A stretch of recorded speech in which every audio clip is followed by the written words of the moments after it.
अथ नित्यो नारायणः ब्रह्मा नारायणः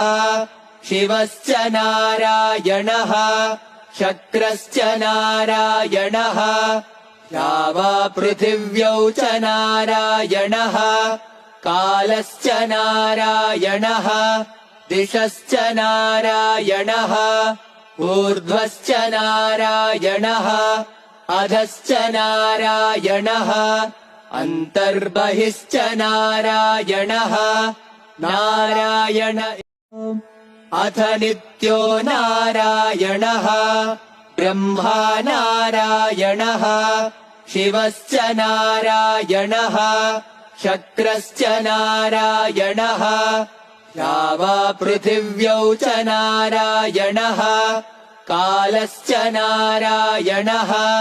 दिशश्च नारायणः ऊर्ध्वश्च नारायणः